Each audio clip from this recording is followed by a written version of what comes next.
요한복음 7장 37절에서 44절까지의 말씀입니다.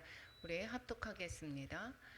명절 끝날 곧 큰 날에 예수께서 서서 외쳐 이르되 누구든지 목마르거든 내게로 와서 마시라.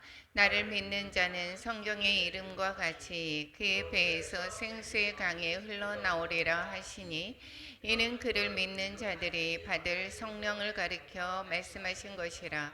예수께서 아직 영광을 받지 아니하셨으므로 성령이 아직 그들에게 계시지 아니하시더라. 이 말씀을 들은 무리 중에서 어떤 사람은 이 사람이 참으로 그 선지자라 하며, 어떤 사람은 그리스도라 하며, 어떤 이들은 그리스도가 어찌 갈릴리에서 나오겠느냐.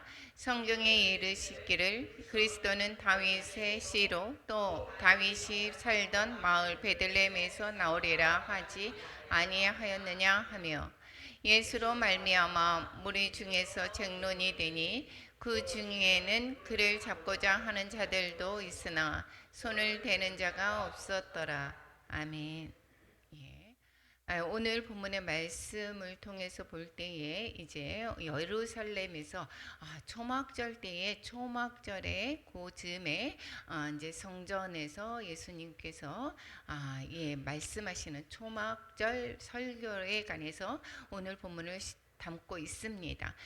우리 사복음서의 예수 행적 스토리를 한번 살펴보게 되면 예수님의 공생애가 이제 3년 반, 즉 6월절 전에 세례를 받으시고 가나에 혼인 잔치가 있었고 또 갔다 뭐 이런 일들이 있었던 것으로 보았을 때, 만약에 딱 3년이라고 보다는 3년 반이다라고 본다면, 지금에 있을 때는 이제 6월절까지 거의 6개월 정도가 남지 않은 그런 상황 이제 되고 있습니다. 그러니까 예수님의 공생애를 시작한 지가 한 3년이 지났다라고 보면 되겠습니다.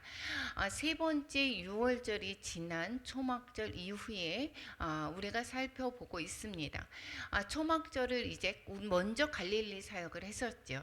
중간에 예루살렘에 다녀오시기도 했지만 그 세 번째의 6월절에는 이 예루살렘에 가지 않았습니다. 오늘 본문에서도 읽은 바와 같이 예수님을 잡으려고 하고 예수님을 죽이려고 하는 그러한 세력들이 정말 많이 있었습니다. 그래서 이 갈릴리의 사역을 마무리하고 나중에 그 이후에는 외곽을 돌면서 그러면서 두로와 시돈 이렇게 쭉 돌아서 다시 이제 갈릴리로 와서, 그래서 어떻게 했습니까? 갈릴리에서 이제 다시 초막절을 지키러 예루살렘으로 향하시는 것을 볼 수가 있습니다. 이 예루살렘으로 가는 길에 10명의 나병 환자를 고치시는 사건이 있었고요. 그리고 사마리아인들의 그 마을에 가서 복음 전도할 때에 냉대가 있었던 것들이 있었습니다. 그리고 70인의 전도단의 파송이 오는 길에 전도단을 파송했었다라고 하는 그러한 일부 학자들과, 또 이제 예루살렘의 초막절 설교가 끝난 뒤에 그 뒤에 예루살렘에서 70인의 전도단을 파송했다라고 하는 그러한 일부 학자들이 있습니다. 이것이 어느 것이 먼저인지는 잘 모르지만 이 70인의 전도단이 이제 파송하고 그리고 나서 보고한 것은 예루살렘의 그 초막절 설교 후에 이 예루살렘으로 와서 이 예수님께 그 파송되었던 전도의 그 역할들, 무슨 일이 있었는지 그거에 관해서 보고를 받은 것으로 보고 있습니다. 오늘은 예루살렘에 오셔서 이제 초막절이 되겠죠. 초막절에 처음부터 오지는 않았습니다. 초막절 설교 중에 일부였다라는 것입니다. 오늘 배경을 한번 살펴보겠습니다. 예수님께서 이제 승천하실 기약이 차감해 이렇게 얘기한 것으로 보았을 때에 예루살렘으로 올라가셔서 그 이후에는 갈릴리로 다시 오지 않으신 것을 볼 수가 있습니다. 예루살렘을 향하여 올라가기로 굳게 결심했다 이렇게 얘기하는데 그때가 언제냐? 요한복음에 보니까 유대인의 명절인 초막절이다 이렇게 이야기를 하고 있습니다. 초막절의 저는 여기에서 얘기합니다. 갈릴리에 다니시고 유대에 다니지 아니하심은 그 세 번째의 유월절 때에 예루살렘에 안 오게 된 것은 유대인들이 어떻게 하려고 하기 때문에 죽이려 하기 때문에 이렇게 얘기를 하고 있는 것입니다. 그래서 이 갈릴리 그쪽에 그 주변의 외곽을 다니시고 이제 유대에 오지 않았고 이것이 한 6개월 지난 뒤에 명절인 초막절이 되어서 이제 예루살렘으로 올라오게 되는 것을 볼 수 있습니다. 먼저 초막절에 관해서 우리가 살펴보고자 합니다. 초막절은 이제 민간력으로 얘기한다라면 이 이스라엘의 설 명절이 되겠습니다. 그렇지만 종교력으로 볼 때에 일곱째 달이다라고 말씀하고 있습니다. 유월절이 첫 번째 달이다라고 얘기를 했습니다. 예수님이 유월절에 죽으시고 그 다음에 초실절 때에 부활하시고 오순절 때에 성령 강림하시죠. 성령 강림절로 되게 된 것이 보통 오순절입니다. 그리고 나서의 이 초막절은 예수님의 이제 재림을 상징과 관련이 있습니다. 우리가 때와 시기는 알 수 없으나 예수님이 재림의 때에는 언제인가 나팔절 그 즈음일 것이다라고 즉 초막절 이 즈음일 것이다라고 우리는 알 수가 있게 됩니다. 초막은 이제 그 이스라엘의 결혼식들은 거의 초막에서 이루어진다라고 얘기합니다. 이것은 초막은 하나님이 함께하는 상징이다라는 것을 보게 됩니다.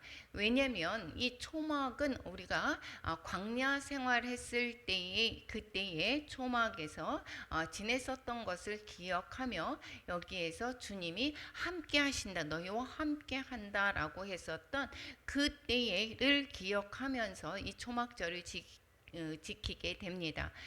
이 초막절이 되게 되면 이제 이 아름다운 나무 실과 종려나무까지 무성한 나무까지 신의 버들을 들고 예루살렘으로 향하게 된다라고 얘기를 합니다. 이 초막절은 구원을 완성하는 절기, 즉 예수님이 재림 때라고 얘기했었죠. 구원을 완성하는 절기입니다. 이것이 7번째 달이라고 얘기를 했죠. 그래서 이 초막절은 구원의 숫자가 딱 7입니다. 그래서 7번째 달 구원이고 그 다음에 요한복음에서도 계속해서 7과 관련된 이야기들을 하고 있죠. 요한서는 7 교회에 대한 요한계시록에서도 이야기를 하고 있고 7인 나팔 대접 이러한 7에 대해서 계속 얘기를 하고 있습니다. 이것은 구원의 숫자가 바로 7이다라는 것이고 여기에서도 자기 선언을 하는 것이 이제 I am 나는 누구다라고 하는 것도 다 이 7로 이제 이 요한복음에서는 기록하는 것을 볼 수가 있게 됩니다. 예수님의 기적도 7번째 기적을 가지고 이렇게 설명을 하고 있습니다. 이 요한복음의 기록 목적은 뭐라고 있겠습니까? 요한복음 20장 30절인가요? 거기에서 이렇게 얘기합니다. 예수 그리스도가 하나님의 아들이신 것과 그로 말미암아 그 이름으로 힘입어 구원을 얻게 하려 합니다라고 이야기를 하고 있습니다. 구원의 숫자 즉 7이 구원에 관해서 계속해서 말씀하는 것을 볼 수가 있습니다. 이 초막절이다라고 하면 7번째 달인 것이고 또 구원과 우리가 결부시키면 될 것입니다. 아까 초막절 때에 예루살렘으로 가는 길에 아름다운 나무 실과 종려나무 그리고 무성한 가지 신의 버들을 가지고 예루살렘을 향한다라고 했습니다. 그것은 레위기 23장 40절 41절에 말하는 그러한 모세의 율법에 관해서 그것에 기록한 대로 그렇게 하는 것입니다. 여기에서 첫날에는 초막절 첫날에는 이게 아름다운 나무 실과와 종려나무 가지와 무성한 가지와 신의 버들을 쉬어서 너희의 하나님 여호와 앞에서 이레 동안 즐거워하라 이렇게 얘기합니다. 그래서 이 초막절은 7일간 지키게 되는 것입니다. 매년 이레 동안 여호와의 이 절기를 지키라라고 말씀하고 있습니다. 이것은 일곱째 달에 이것을 지켜라라고 말씀하고 있는 거, 이 바로 초막절입니다. 이 초막절 중간에 예수님은 올라가십니다. 처음부터 올라간 것이 아니죠. 이 형제들이 명절에 올라간 후에 그 자기도 올라가시되 이렇게 이야기를 하고 있습니다. 그리고 요한복음 7장 14절에서 보면 이 명절의 중간이 되어 예수께서 성전에 올라가서 가르치시니 이렇게 말씀하고 있습니다. 즉 성전에 가서 올라가서 가르치기 시작한 때가 이제 초막절의 중간이 되었다라고 이야기를 하고 있는 것입니다.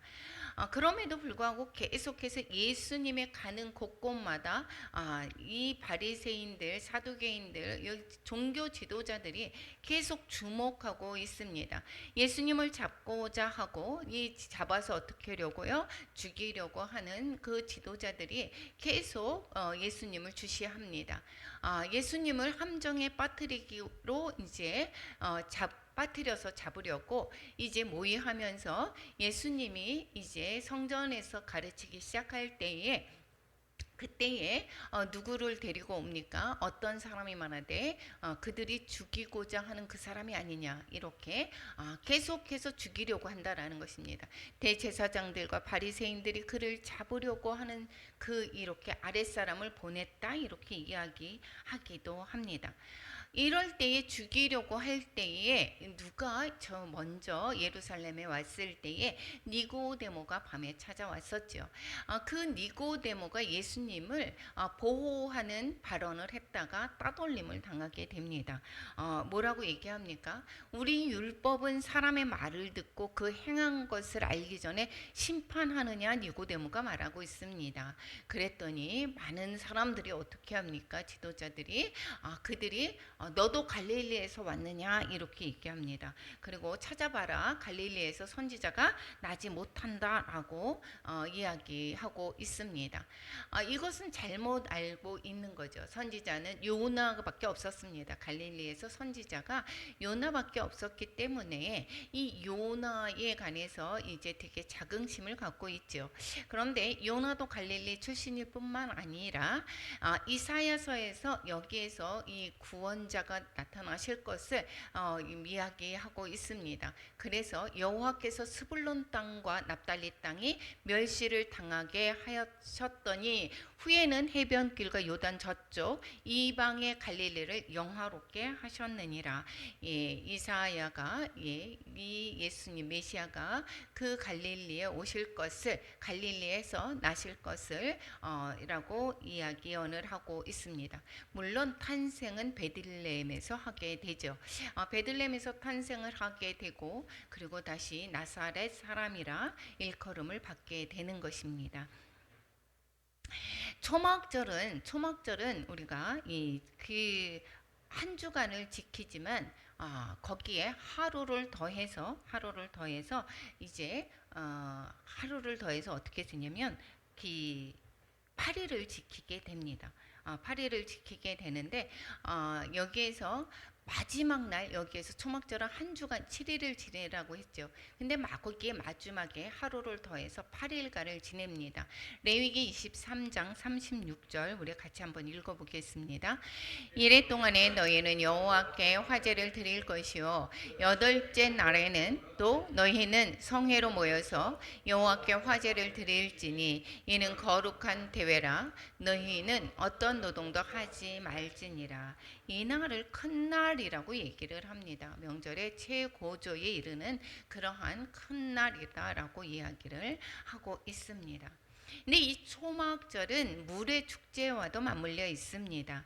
오늘 본문에 읽었을 때에 나는 생수라 여기 말씀하셨던 것처럼 여기에 그 축제와 또 같은 이 물의 축제와도 같은 그러한 축제, 일물의 축제와도 같이 맞물렸다라는 것입니다. 절기가 끝나자마자 어디 이스라엘은 초막절이 끝나자마자 이 우기가 들어서게 됩니다. 그래서 첫 비가 내리는 초막절 직후에 유대인들은 매일 실로암 못에서 물을 길어가지고 행렬을 지어서 성전 문에 들어와서 번제단에 물을 붓는 행사를 하게 됩니다. 이것은 광야 생활을 할 때에 이 반석에서 솟아나온 물을 마시며 살았던 것을 기념하는 것입니다. 그러니까 생수의 강물이 이 반석에서 나와서 거기에서 그 반석의 물을 마시고 살았던 그러한 것들을 기념해서 이 지금 물의 행사를 한다라는 것입니다. 그런데 이 행사를 우리가 이제 예수님께서 어떻게 합니까? 이 행사를 보시고 나서 이야기를 하죠. 그 무엇입니까? 이 37절에서 보니까 명절 끝날 곧 큰 날에 이렇게 이야기합니다. 뭐에 관해서 얘기합니까? 목마르거든 내게로 와서 마시라. 지금 물의 축제를 보면서 그 많은 사람들에게 이야기하는 것입니다. 여기에서 나를 믿는 자는 생수의 강이 흘러나온다 이렇게 얘기합니다. 그 배에서. 그런데 이것은 이 말을 뭐라고 얘기했습니까? 성령을 가리켜 말씀하신 것이다 이렇게 표현하고 있습니다. 그러니까 여기에서의 물의 축제를 보시면서 예수님께서는 이 지금 목마르거든 생수가 되는 생수의 근원이 되신 하나님이시죠. 하나님이신 예수님으로부터 와서 마셔라라고 이야기를 하고 있습니다. 이것은 성령을 가리켜 말씀하셨다라고 이야기를 하고 있습니다. 이것은 우리가 볼 때에 에스겔서를 기억하게 합니다. 에스겔서 에서 성전의 문지방에서 물이 나와서 그것이 흐르다가 어떻게 된다고 했습니까? 동쪽으로 흘러서 이제 그게 뭐 무릎에서 거기 또 허리까지 차고 우리 완전히 잠기게 된다 이러한 일이 있었지 않았습니까? 이건 성령을 얘기하고 성령이 완전히 잠기게 되었을 때 이야기 표현을 우리는 설교를 통해서 많이 들었습니다. 이 또한 생수가 가는 길, 이 물이 흘러내는 과는 성전에서 흘러나오는 물이 가는 곳마다 어떻게 된다고 했겠습니까? 바다의 물이 되살아난다 그랬습니다. 그래서 흘러내리는 물로 그 바다의 물이 되살아난다 이렇게 얘기하고 이 강물이 흐르는 곳마다 번성하는 모든 생물이 살고 그 다음에 고기가 심이 많으리 된다 이렇게 이야기합니다. 그러므로 이제 이 물이 흘러감으로 바닷물이 되살아나겠고 이 강의 각처에 모든 것이 살 것이다 이렇게 에스겔서에서 말씀하고 있습니다. 물은 무엇을 상징합니까? 성령을 상징합니다. 에스겔의 환상에서 성전에서 나오는 물이 강이 되어서 광야를 적시고 또 그 염해까지 죽은 바다까지 흘러가게 됩니다. 그래서 이 죽은 그 사이에서는 생물이 살 수가 없게 되죠. 그래서 이 물을 머금은 메마른 광야에서 이제 가는 곳곳마다 생명나무가 자라게 될 뿐만 아니라 죽음의 바다로 이제 알려진 염해에 물고기가 살게 된다라고 표현을 하고 있는 것입니다. 예수 그리스도의 이것은 예수 그리스도께서 목마른 자들이 나에게 와서 물을 마셔라라고 이야기를 하듯이 예수 그리스도의 말씀이 이제 광야를 적실 뿐만 아니라 거기에서 나오는 우리 또한 예수님이 성천하시고 성령이 내주하시죠. 성령으로 말미암아 이 광야 같은 인생을 우리를 살려서 꽃을 피우게 되고 향기가 나고 열매 맺힌 인생으로 만들게 된다라는 것입니다. 이 죽음의 땅 이방에 그의 생수로 말미암아 죽은 자가 살아나는 역사가 일어난다라고 하는 것과 같은 것입니다. 예수님의 복음이 전해지는 곳곳마다 이방인들이 어떻게 복음을 받아들임으로 말미암아 영생을 얻게 되고 생명이 살아나는 것, 이것을 표현했다라고 이야기를 하고 있는 것입니다. 이것은 어떤 때에 시작이 되었죠? 마가의 다락방에서 성령이 임하신 후 이제 성취되기 시작을 하게 됩니다. 지금도 땅끝까지 이르러 주님의 복음이 전해지는 곳곳마다 죽은 자들이 살아나고 또 가망 없는 그러한 죽어간 생명들이 살아나는 것을 볼 수가 있게 되는 것, 이것을 말씀하신다라는 것입니다. 내게로 와서 마셔라. 목마른 자는 이렇게 말씀하고 있습니다. 내게로 와서 마셔라라고 하는 것은 인류의 이 갈증은 이 해결해 주시는 분은 바로 누구라고요? 예수님 분이신 것을 가르쳐 주는 것입니다. 예수님으로 말미암아 말씀이 한 번도, 이건데 이것은 계속해서 마셔야 되는 것이 아니라 한번 마시면 영원히 목마르지 않는 물로 나오라는 초청인 것입니다. 예수님이 바로 생명의 근원이 되신, 생명을 살리는 구원의 주다라는 것을 가르쳐 준다라는 것입니다. 이 물의 축제를 통해서 예수님은 그 주변의 환경, 그 주변의 모든 것을 가지고 예수님이 말씀을 하시는 것을 볼 수가 있게 되는 것입니다. 요한복음에서 뭐라고 얘기합니까? 명절 끝날, 이것은 물의 축제와도 연관이 있었다라고 얘기했습니다. 누구든지입니다. 누구든지가 이스라엘 민족만이 아니라 누구든지 목마르거든 예수님께로 와서 마셔다라고 말씀하고 있는 것입니다. 빛의 축제, 그때에 이제 초막절에는 빛의 축제도 하게 됩니다. 하누카라고 하는 빛의 그 축제가 하는 것이 있습니다. 이것은 성전의 그 불을 밝혀졌던 마카비의 그 날을 기념했을 때에 성전에 더럽혀졌던 것을 정결하게 하는 그러한 날들을 기념하는 이 빛의 축제와 다르게 이 초막절에도 빛의 축제를 하는 것이 있습니다. 이 빛의 축제를 하는 것은 여기에서 그때의 마지막 때에 불을 밝히는 것인데 그건 조금 뒤에 한번 살펴보겠습니다. 이 초막절 때 이것은 밤에 이루어집니다. 빛의 축제는. 그리고 이제 집으로 돌아갔습니다. 성전에서 예수님은 감람산으로 가셨다가 아침에 다시 성전으로 오셨다라고 이야기를 하고 있습니다. 그래서 다시 이어갑니다. 그 전에 무엇을 말씀하셨습니까? 내가 목마른 자가 다 나에게로 와라. 예수님으로 말미암아서 구원으로 초청하는 것을 우리가 말씀으로 또 들었습니다. 그런데 이제는 지금 뭐라고 말씀하고 있느냐면 이제 그 다음에 아침에서 성전을 갔는데 거기에서 누구를 데리고 오냐면 여기에서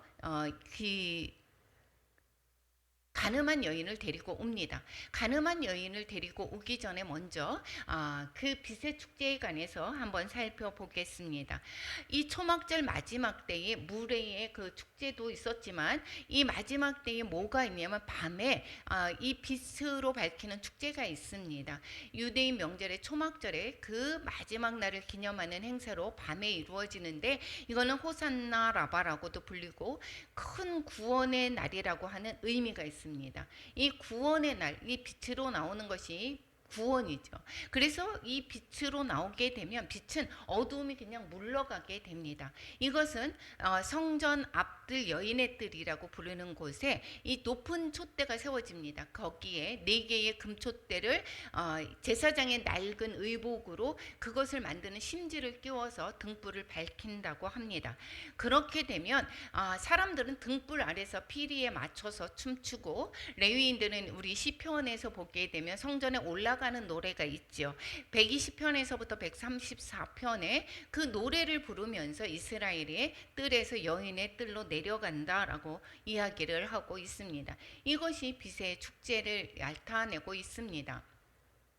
이때에 고발할 것은 예수님을 이제 틈을 잡아서 예수님을 고발해서 이제 죽이려고 하는 세력들이 있었죠. 그러다가 예수를 고발할 거리를 찾던 서기관과 바리새인들이 이제 간음하다가 현장에서 잡힌 그 여인을 데려왔다라고 얘기를 합니다. 그런데 이것이 사본상에 삽입이 되어 있고 어떤 사본에는 이 내용이 삽입이 되어 있지 않다라고 이야기합니다. 어쨌든 이 내용이 삽입이 되었던 것을 보면 이 내용은 또한 무엇을 의미하는지를 한번 살펴보고자 합니다. 그들이 이렇게 고발할 조건을 얻고자 해서 이제 간음한 여인을 데리고 옵니다. 그런데 레위기에서 말씀을 보게 되면 모세의 율법에 보게 되면 간음한 남녀를 다 어떻게 해요? 죽이는 것입니다. 그런데 여기에서는 간음했다라고 얘기해서 여자를 데리고 왔습니다. 그래서 여기에서 예수께서 물어봅니다. 이 사람을 어떻게 하니? 이제 죽여야 된다라고 고발할 것으로 이제 시험에서 몸을 굽히사 예수님이 이제 그들에게 이 여자를 이제 돌로 치리까라고 이야기를 할 때에 몸을 굽혀서 손가락으로 땅에 쓴다라고 얘기를 하고 있습니다. 그리고 이야기합니다. 너희 중에 죄 없는 자가 먼저 돌을 치라고 이야기를 하고, 그리고 나서 이제 다시 몸을 펴서 손가락으로 땅에 글씨를 썼다라고 얘기합니다. 그런데 그 땅에 무엇을 썼을까? 뭐 여러 가지입니다. 그들의 죄들을 썼다라고 하는 사람, 아니면 뭐 율법을 적었다라고 하는 사람, 어쨌든 그 내용은 우리가 확정할 수는 없습니다. 무엇이다라고 가르쳐 주지 않은 것을 우리가 추측할 수는 없지만, 어쨌든 그들의 마음들을 울리는 그러한 글귀였다라는 것입니다.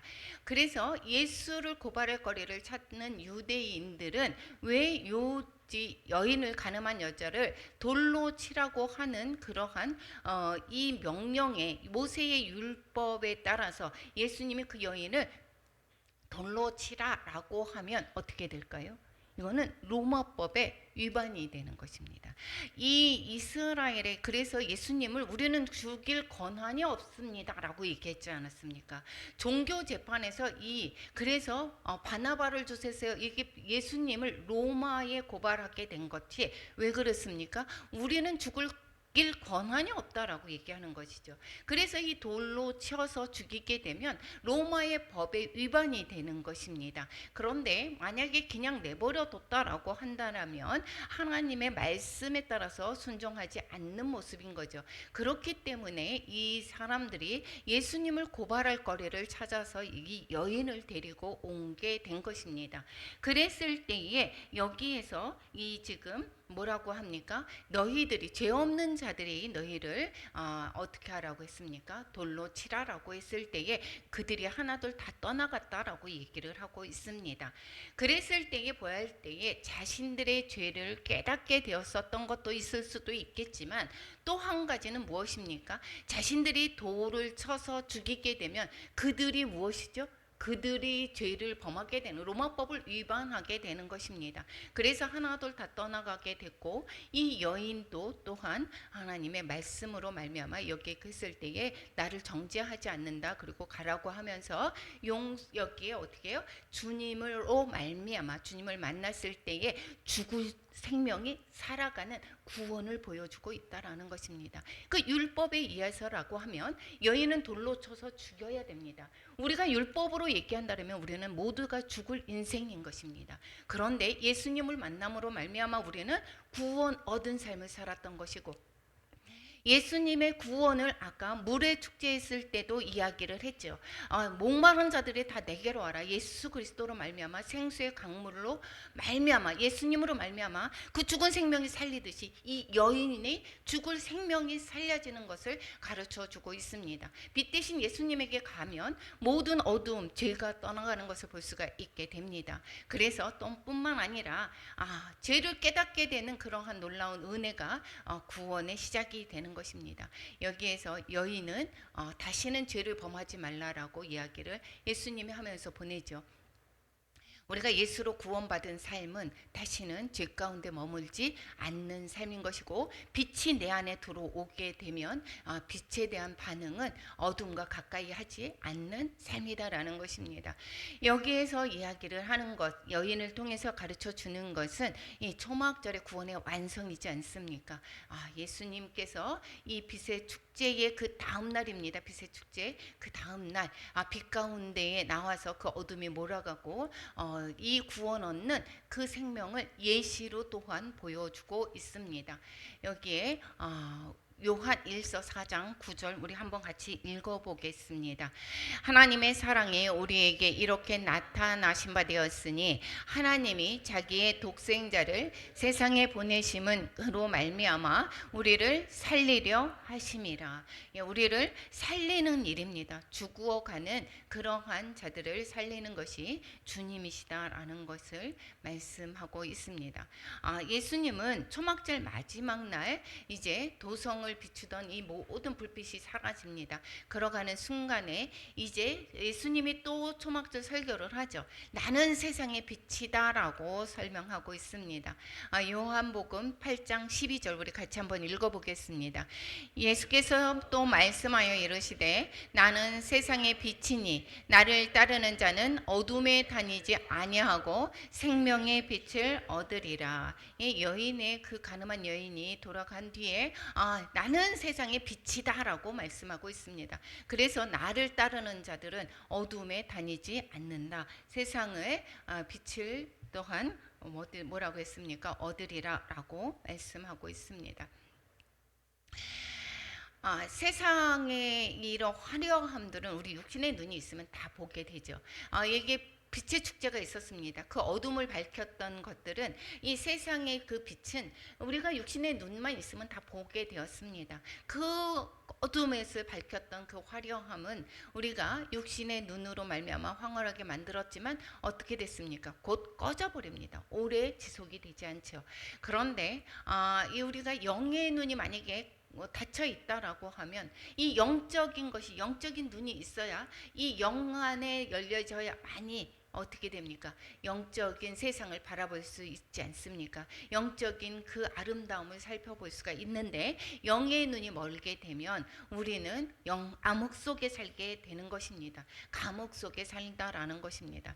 우리가 세상의 빛 가운데 나오게 되면 빛이 안에 있으면 우리가 다르게 반응을 합니다. 오늘 아침에 이제 카톡을 보다가 이제 아침에 새벽에 이제 동생이 문자를 보냈던 것이 있었습니다.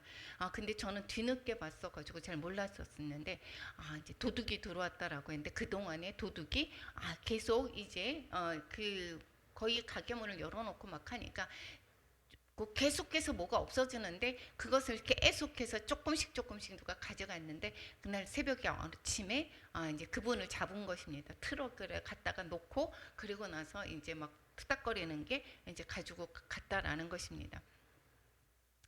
알고 보니까 그분이 이제 폐지 죽거나 이렇게 하시는 분이신데 이 쇠 같은 거 이제 농기구라든가 이런 것들이 값이 나가니까 이거를 계속해서 했고 이제 이렇게 했다라고 하는 것입니다. 그런데 이 사람을 어떻게 할까요? 그러니까 우리는 뭐 대구를 밤이었으니까 이제 새벽이었으니까 못했죠. 그랬는데 이 동생이 결과를 들었는데 그 싫은 거 그냥 가지고 가세요. 제가 여러 번 봤습니다. 여기 CCTV도 다 보았고 다 봤습니다. 그런데 이 지금 한 번뿐이 아니지 않습니까?